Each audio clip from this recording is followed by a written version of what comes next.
പ്രിയപ്പെട്ടവരെ നമസ്കാരം. നമ്മുടെ ആരോഗ്യമന്ത്രി ഉണ്ടല്ലോ വീണ ജോർജ്, മാഡത്തിൻ്റെ ഒരു വീഡിയോ നിങ്ങളെ കാണിക്കാം. നിങ്ങൾ കണ്ടു നോക്കിയിട്ട് ഞാൻ അതിൻ്റെ റിയാക്ട് ചെയ്യാം.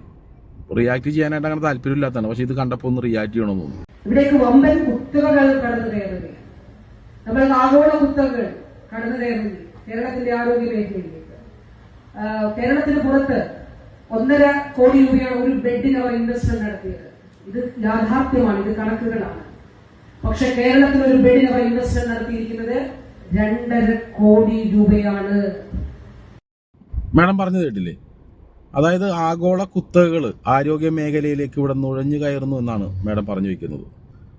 പുറത്ത് മറ്റ് സംസ്ഥാനങ്ങളിലേക്ക് 1.5 കോടിയാണ് ഒരു ബെഡിന് ഇൻവെസ്റ്റ് ചെയ്യുന്നതെങ്കിൽ കേരളത്തിൽ 2.5 കോടിയാണെന്ന്. 2.5 കോടി രൂപ. അപ്പോൾ എന്തുകൊണ്ടാണ് 2.5 കോടി രൂപ കേരളത്തിൽ ഇങ്ങനെ ആഗോള കുത്തകകൾ ഇൻവെസ്റ്റ് ചെയ്യാനായിട്ട് താല്പര്യപ്പെടുന്നത്? അപ്പോൾ അതിലെന്ത് സംഭവം ഉണ്ടല്ലോ. മുൻപ് ഡയാലിസിസ് ഉണ്ടായിരുന്നത് 12 ആശുപത്രി, ഇന്ന് ഡയാലിസിസ് ഉള്ളത് 127 ആശുപത്രി. നമ്മൾ സംസാരിക്കുമ്പോൾ 3000 പേർ ഡയാലിസിസ് ചെയ്തുകൊണ്ടിരിക്കുന്നു സർക്കാർ ആശുപത്രികളിൽ സൗജന്യമായി. 3000 കൂടെ 1500 മിനിമമാണ്. ഞാൻ കഴിഞ്ഞ ദിവസം എടുത്ത് പ്രസംഗിച്ചപ്പോ അത് കഴിഞ്ഞ ഒരാൾ വന്നിട്ട് എടുത്ത് പറഞ്ഞു, മിനിസ്റ്റർ പറഞ്ഞതിന് തെറ്റുണ്ട്, 1500 രൂപയല്ല, ഞാൻ ഡയാലിസിസ് ചെയ്യുന്ന വ്യക്തിയാണ്, എന്റെ അടുത്ത് സ്വകാര്യ ആശുപത്രിയിൽ 1500 രൂപയല്ല വാങ്ങിക്കുന്നത്, 2250 രൂപയാണ്. സർക്കാർ ആശുപത്രികളിലൊക്കെ ഡയാലിസിസ് ചെയ്യുന്ന രോഗികളുടെ എണ്ണമൊക്കെ വളരെ വലുതാണ്. അതിനകത്ത് സർക്കാരിനെ അഭിനന്ദിക്കുന്നുണ്ട്, ഒരു സംശയം വേണ്ട. 1500 രൂപയുള്ളൂ, പുറത്ത് 2200 രൂപയൊക്കെയാണെന്നൊക്കെ പറയുന്നു. അതൊക്കെ നമ്മൾ അംഗീകരിക്കാം.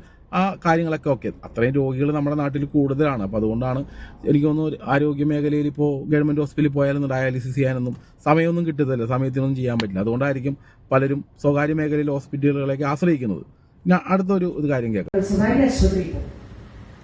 ഒരു ആംബുലൻസ് ഡ്രൈവർ ഒരു രാത്രിയിൽ ഒരു രോഗിയെ ഒരു സ്വകാര്യ ആശുപത്രിയിൽ എത്തിക്കുവാണെങ്കിൽ എറണാകുളത്തിന് പല ആശുപത്രികളിലും 10,000 രൂപ, ചിലർക്ക് വൗച്ചർ കൊടുക്കും. തിരുവനന്തപുരത്ത് ചില ആശുപത്രികളിൽ 5,000 രൂപ. ഇതൊന്നും വേണ്ട, ഈസി അല്ലേ? ഈ പ്രസംഗത്തിന്റെ കാതലായ ഭാഗം ഇതാണ്.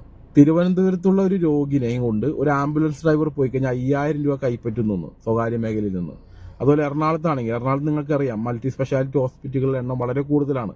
അവിടെ സ്വകാര്യ മേഖലയിലേക്ക് ഒരു ആംബുലൻസ് ഡ്രൈവർ രോഗിയെ കൊണ്ട് പോയി കഴിഞ്ഞാൽ 10,000 രൂപ കൈപ്പറ്റുന്നതെന്നാണ് ആരോഗ്യമന്ത്രി പറയുന്ന പ്രസ്താവന. ഇതിന് ഉത്തരം നൽകേണ്ടത് ആരോഗ്യമന്ത്രിയാണ്. ക്ലാരിറ്റി വേണം, ക്ലാരിറ്റി.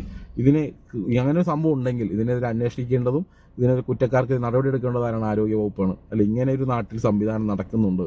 എന്തുകൊണ്ടാണ് ഈ രോഗിനെ കൊണ്ട് ഇനി നമുക്കൊരു ആക്സിഡന്റ് വരാണ്ടിരിക്കട്ടെ, ആക്സിഡന്റ് സംഭവിച്ചാൽ നമ്മൾ ആദ്യം ചിന്തിക്കുന്നത് ആസ്റ്റർ പോലുള്ള ഹോസ്പിറ്റലുകളായിരിക്കും. കാരണം ജീവൻ രക്ഷപ്പെടുത്തണം, എന്ത് സംഭവിച്ചാലും ജീവൻ രക്ഷപ്പെടുത്തണം. നമ്മൾ ആദ്യം ഏറ്റവും നല്ല സ്വകാര്യ മേഖലയിൽ ഹോസ്പിറ്റലിലോട്ട് കൊണ്ടുപോകും. കാശൊക്കെ ആവുമായിരിക്കാം, പക്ഷേ ഏറ്റവും ആദ്യം ജീവൻ രക്ഷിക്കാമെന്നായിരിക്കുമോ നമ്മൾ ആദ്യം ചിന്തിക്കുന്നത്. അപ്പോൾ അവിടെ നമ്മുടെ ഒരു ഗവൺമെൻറ് ഹോസ്പിറ്റലിലേക്ക് ഒന്ന് പോയി കഴിഞ്ഞാലുള്ള അവസ്ഥ എന്തായിരിക്കും? ആ രോഗിനെ കൊണ്ട് തീർച്ചയായിട്ടും അവർ മടക്കും. അവർ നേരെ സ്വകാര്യ മേഖലയിലേക്കായിരിക്കും അവരും പറഞ്ഞുവിടാൻ പോകുന്നത്. അതാണ് യാഥാർത്ഥ്യം. പക്ഷേ എന്തിൻ്റെ അടിസ്ഥാനത്തിലാണ് ഈ ആരോഗ്യമന്ത്രി ഇങ്ങനെ ഒരു സ്റ്റേറ്റ്മെൻറ്റ് പറയുന്നതെന്നുള്ളത് മനസ്സിലാവുന്നില്ല. അതിന് ആരോഗ്യമന്ത്രി തന്നെ അതിന് കൃത്യമായിട്ടുള്ളൊരു മറുപടി നൽകട്ടെ.